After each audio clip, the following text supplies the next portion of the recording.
먼저 경제 주체를 볼게요.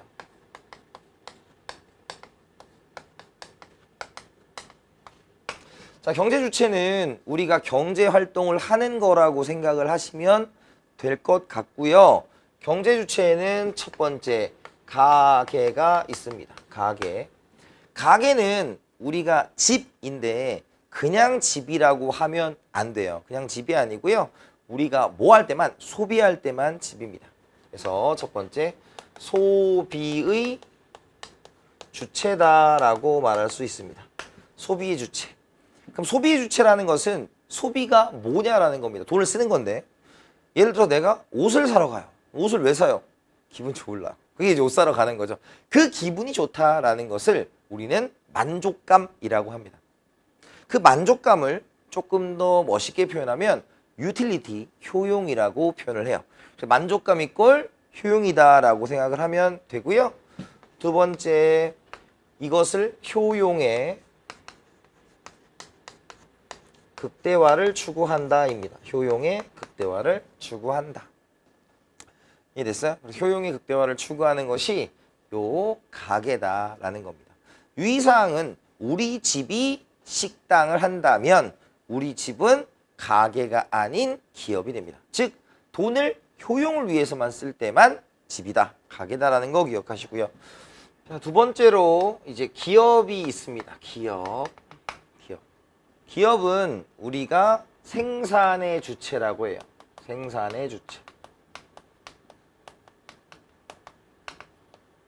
생산을 하는 이유는 뭐겠어요? 그 기업이 자선 사업을 하려고 그러는 거 아니겠죠.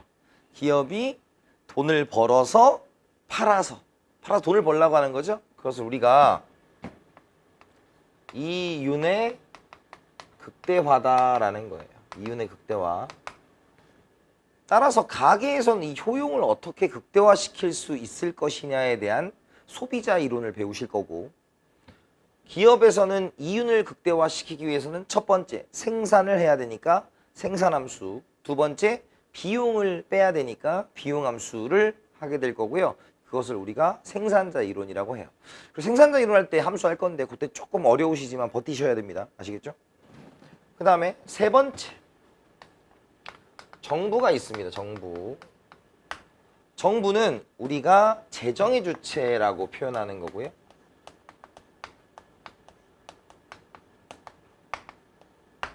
재정의 주체라는 것은 우리가 세입과 세출, 돈을 거둬서 어떻게 쓸 것인가에 초점을 맞추고 있고요.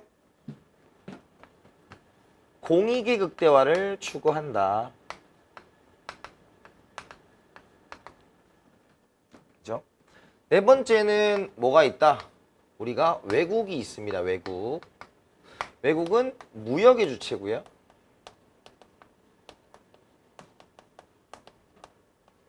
무역이라는 것은 결국 그 나라가 물건을 바꿨을 때 어떠한 이득을 낼 수 있을 것인가를 따지는 것이고요.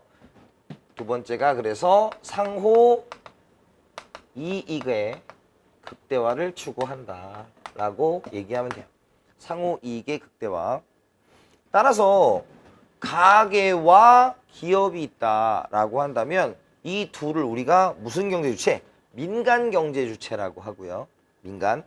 그 다음에 정부를 우리가 공공경제라고 하고, 각각을 보면 미시경제학, 얘까지 같이 보면 거시경제학이고, 외국을 끼면 개방경제의 거시경제학이라고 한다는 단어 정도 체크해 두시면 됩니다. 아시겠죠?